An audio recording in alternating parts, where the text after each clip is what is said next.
श्री स्वामी समर्थ. जय जय स्वामी समर्थ. माझ्या स्वामी कृपा चॅनलमध्ये सर्वांना नमस्कार.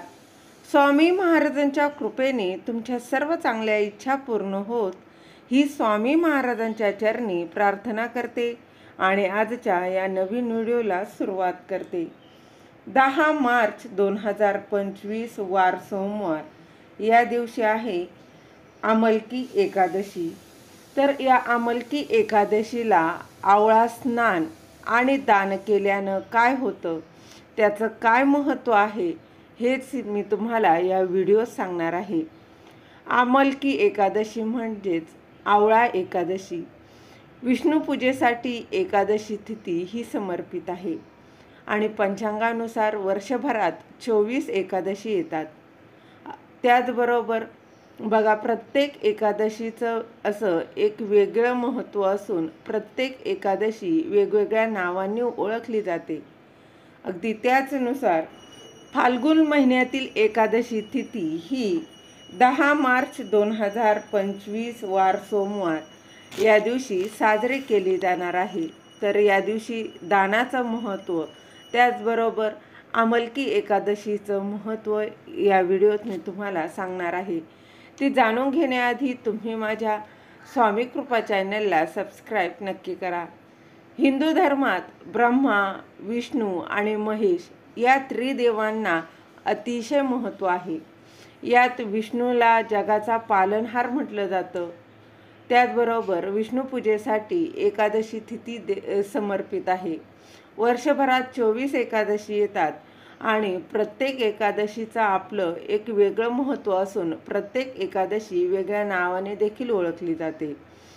तर आमलकी एकादशी ही बघा, फाल्गुन महिन्यात येणाऱ्या या एकादशी तिथीला आमलकी एकादशी म्हटलं जातं. होळीच्या आधी ही एकादशी येत असल्याने या एकादशीला रंगभरी एकादशी देखील म्हटलं जातं. या दिवशी श्रीहरी विष्णू आणि देवी लक्ष्मीची पूजा तसेच आवळ्याचे दान करण्याची परंपरा आहे. तर त्या दिवशी बघा, आवळ्याचं दान केल्यानं काय होतं याचीच तर धार्मिक मान्यतेनुसार फाल्गुन महिन्यातील शुक्ल पक्षातील एकादशी आमलकी, रंगभरी किंवा आवळा एकादशी म्हणून साजरी केली जाते. तर पुराणानुसार या दिवशी विष्णूसह आवळ्याच्या झाडाची पूजा केली जाते. तसेच या दिवशी आवळ्याने स्नान करण्याची परंपरा आहे.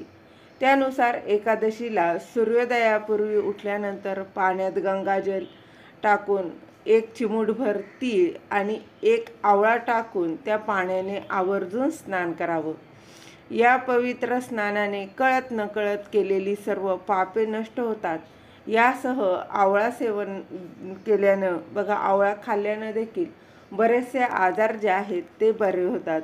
ज्याप्रमाणे श्रीहरी विष्णूंना तुळस ही प्रिय आहे, अगदी तसेच तुळशीच्या रोपाप्रमाणेच आवळ्याचं झाड देखील श्रीहरी विष्णूंना प्रिय आहे. आवळा वृक्षात श्रीहरी विष्णूंसोबत देवी लक्ष्मीही वास करते असं म्हटलं जातं.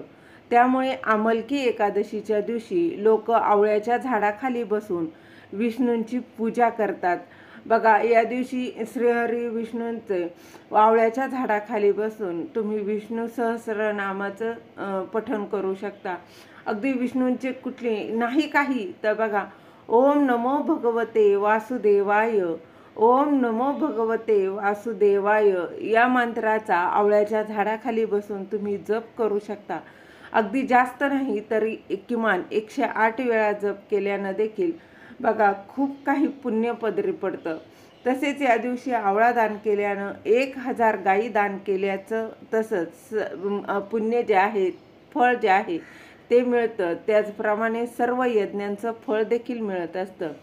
त्याचबरोबर आमलकी एकादशीचं व्रत बघा केल्यानं व्यक्तीला मोक्ष प्राप्त होत असतो असं देखील म्हटलं जातं. तर ही होती आमलकी एकादशीची छोटीशी माहिती, जी तुमच्यासोबत मी शेअर केलेली आहे. तुम्हाला आवडली असेल तर लाईक करा, शेअर करा, सबस्क्राईब करायला विसरू नका.